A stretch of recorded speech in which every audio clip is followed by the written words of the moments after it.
यही जीवन का सत्य है। क्या लेकर आया बंदे, क्या लेकर जाएगा। अंत समय में राम मुख से आएगा। इसलिए जीवन सत्य के मार्ग पर अपनाओ। तो आगे चल करके किम करोमि क्व गच्छामि क्वं वा शरणम् आश्रते कस्रायते माम लोकेस्मिन् पतन्ति नरकार्णवे। अंत में ब्राह्मण के द्वारा चंचुला कथा श्रवण करी और कथा श्रवण करके परम कल्याण हुआ और भगवान शंकर के वहां गढ़ आए और लेकर के उनको कैलाश धाम को गए। चंचुला को जाकर के माता पार्वती को प्रणाम किया और पार्वती मैया को प्रणाम किया। मैया पार्वती उसे अपने सखी बना ली चंचुला को। कुछ दिन के बाद चंचुला मैया पार्वती जी से कहती है, माँ आप तो परम ज्ञानी हैं, आप थोड़ा ध्यान लगा के देखिए कि मेरा पति भले कितना भी दुष्ट था, दुराचारी था, पर है तो मेरा पति ही था वो। आप जरा ध्यान लगा के देखिए कि वह किस दशा में है। क्योंकि जो बिंदु था उसकी मृत्यु हो गई और वह विंध्य पर्वत पर जाकर के प्रेत के साथ बना। तो माता ने कहा कि वह विंध्य पर्वत पर प्रेत के साथ बन करके पड़ा हुआ है। तो चंचुला ने कहा, माँ आप उपाय करिए, उसका भी परम कल्याण हो। तो माता पार्वती अपने एक गंधर्व को भेजा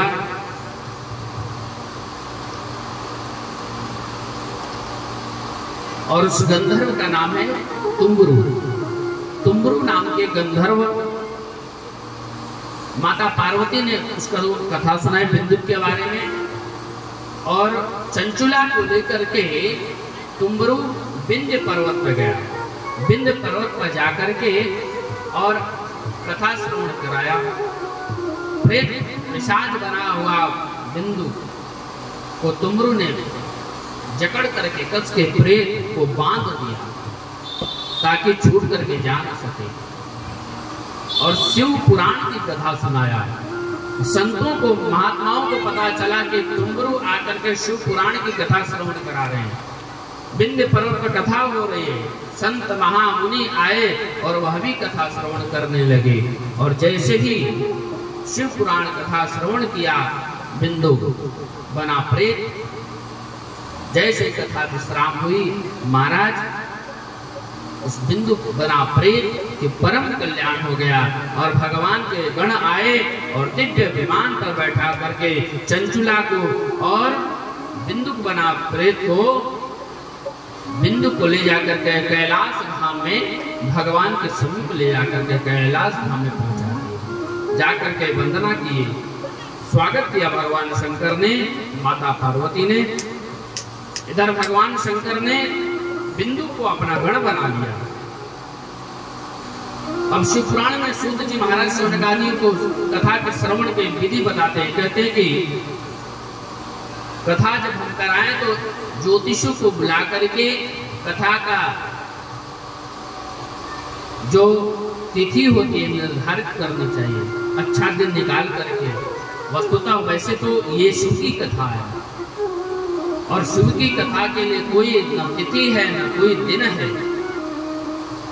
जब इस शिव की कथा को रख दो वही परम कल्याण आनंद हो जाता है।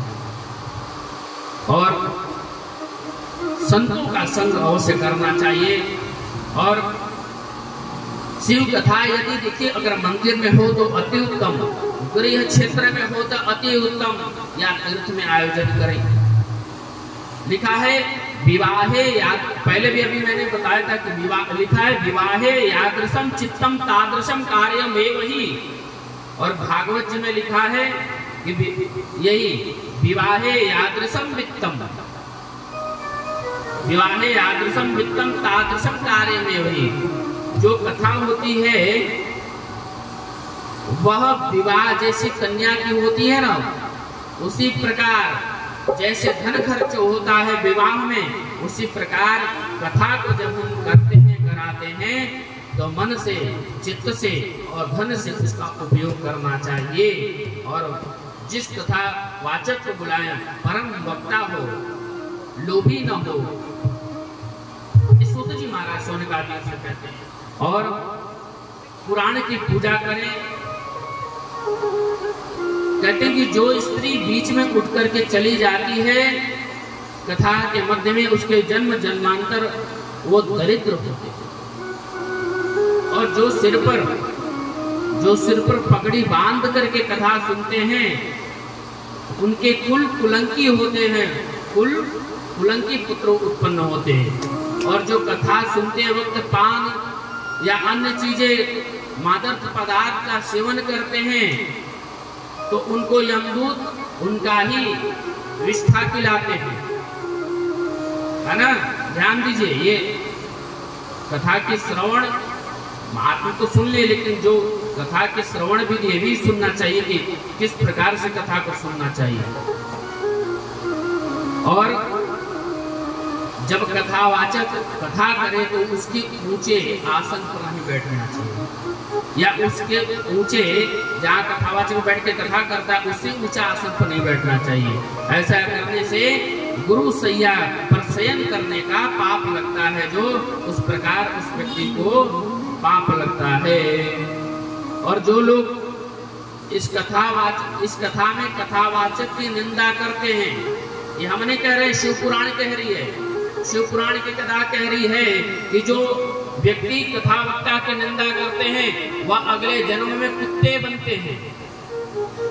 और जो कथा के मध्य में, कथा के बीच बीच में गंदी बातें करते हैं वह क्या बनते हैं? गधा बनते हैं। और जो कभी कथा नहीं सुनते हैं, न कभी कथा कराते हैं, न कभी कथा सुनाते हैं, वह क्या बनते हैं? सूकर।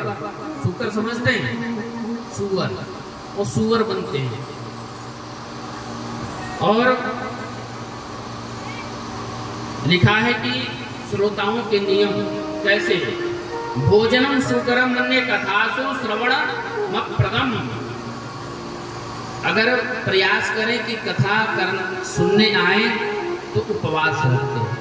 अगर ये सामर्थ्य नहीं हो तो थोड़ा भोजन पा करके आए।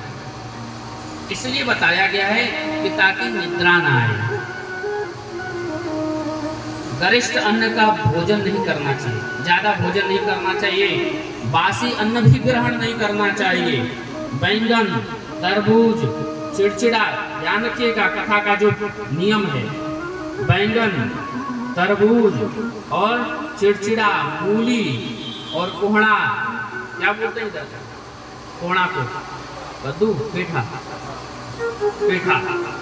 और प्याज, नारियल का मूल, हींग, गाजर आदि का कथा के मध्य सेवन नहीं करना चाहिए। कथा के पश्चात कथावाचक को दान दे, तभी उसका फल प्राप्त होता है। कथा के पश्चात विश्राम जब हो जाती है कथा, उसके पश्चात हवन करें। और श्रोता यदि विरक्त हो तो गीता जी के कुछ श्लोकों का, शिव गीता जो भगवान शंकर ने राम जी को प्रदान किया था, उसका हवन करें। और श्रोता यदि गृहस्थ हो तो रुद्र संहिता या कुछ श्लोक के, शिव पुराण के या गायत्री मंत्र से या पंचाक्षर मंत्र से हवन करें। बोले शंकर भगवान की जय।